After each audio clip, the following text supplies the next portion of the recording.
This came home to me when, 2 days later, I drove over with Flora to meet, as Mrs. Gross said, the little gentleman, and all the more for an incident that, presenting itself the second evening, had deeply disconcerted me. The first day had been, on the whole, as I have expressed, reassuring, but I was to see it wind up in keen apprehension.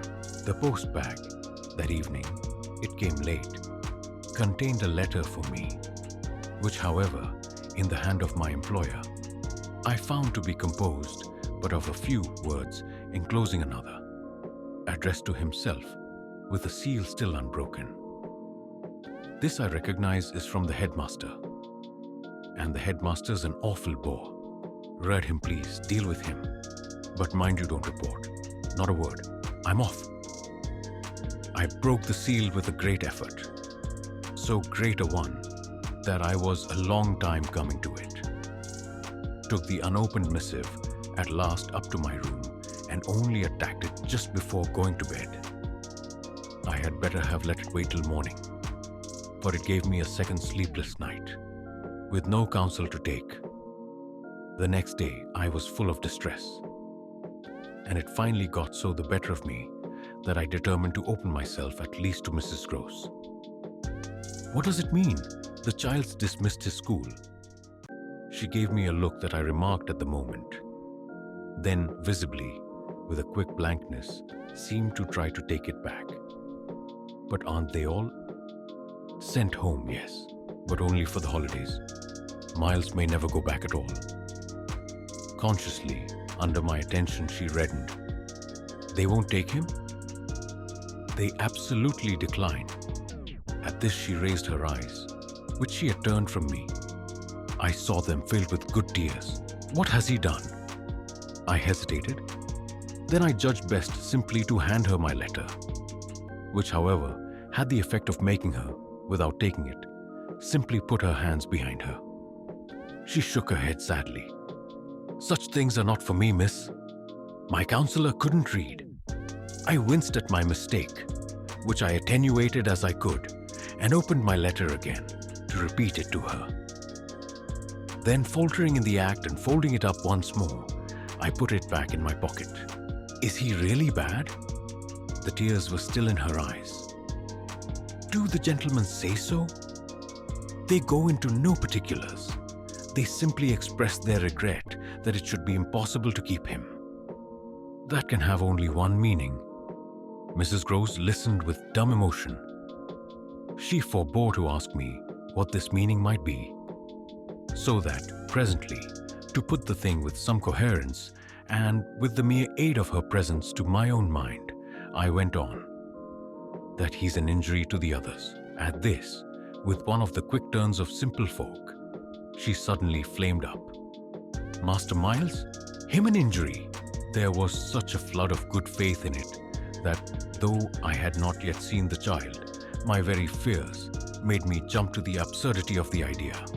I found myself, to meet my friend the better, offering it on the spot, sarcastically. To his poor little innocent mates.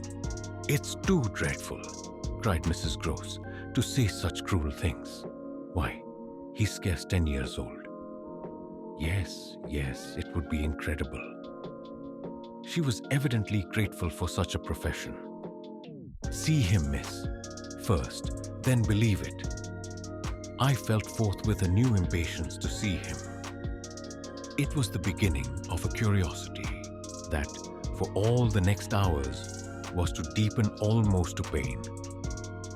Mrs. Gross was aware, I could judge, of what she had produced in me, and she followed it up with assurance. You might as well believe it of the little lady. Bless her, she added the next moment. Look at her.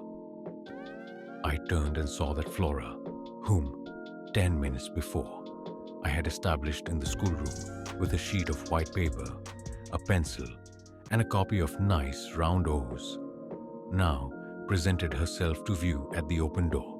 She expressed in her little way an extraordinary detachment from disagreeable duties, looking to me, however, with a great childish light that seemed to offer it as a mere result of the affection she had conceived for my person, which had rendered necessary that she should follow me. I needed nothing more than this to feel the full force of Mrs. Groce's comparison, and catching my pupil in my arms, covered her with kisses in which there was a sob of atonement. Nonetheless, the rest of the day, I watched for further occasion to approach my colleague, especially as, toward evening, I began to fancy she rather sought to avoid me. I overtook her, I remember, on the staircase. We went down together, and at the bottom I detained her, holding her there with a hand on her arm. I take what you said to me at noon as a declaration that you've never known him to be bad. She threw back her head. She had clearly, by this time, and very honestly, adopted an attitude. Oh, never known him? I don't pretend that. I was upset again. Then you have known him? Yes, indeed, miss. Thank God. On reflection, I accepted this. You mean that a boy who never is no boy for me? I held her tighter. You like them with the spirit to be naughty? Then keep a pace with her answer. So do I eagerly brought out, but not to the degree to contaminate. To contaminate? My big word left her at a loss.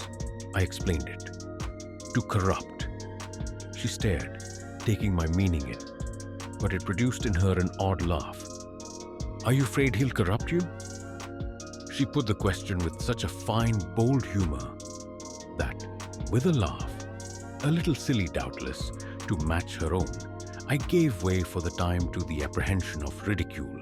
But the next day, as the hour for my drive approached, I cropped up in another place. What was the lady who was here before? The last governess? She was also young and pretty. Almost as young and almost as pretty, miss, even as you. Ah, then, I hope her youth and her beauty helped her. I recollect throwing off. He seems to like us young and pretty. Oh, he did, Mrs. Gross assented. It was the way he liked everyone. She had no sooner spoken indeed than she caught herself up. I mean, that's his way, the master's. I was struck. But of whom did you speak first? She looked blank, but she colored. Why, of him. Of the master? Of who else? There was so obviously no one else that the next moment I had lost my impression of her, having accidentally said more than she meant. And I merely asked what I wanted to know. Did she see anything in the boy? That wasn't right. She never told me. I had a scruple, but I overcame it. Was she careful? Particular? Mrs. Gross appeared to try to be conscientious. About some things, yes. But not about all? Again she considered. Well, miss, she's gone. I won't tell tales. I quite understand your feeling. I hastened to reply, but I thought it after an instant. Not opposed to this concession to pursue. Did she die here? No, she went off. I don't know what there was in this brevity of Mrs. Gross's that struck me as ambiguous. Went off to die? Mrs. Gross looked straight out of the window, but I felt that hypothetically, I had a right to know what young persons engaged for Bly were expected to do. She was taken ill, you mean, and went home?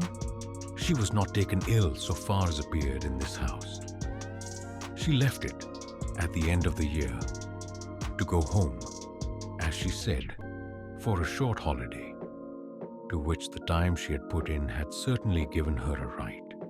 We had then a young woman, a nursemaid who had stayed on and who was a good girl and clever, and she took the children all together for the interval. But our young lady never came back, and at the very moment I was expecting her, I heard from the master that she was dead. I turned this over. But of what? He never told me. But please, miss, said Mrs. Gross, I must get to my work.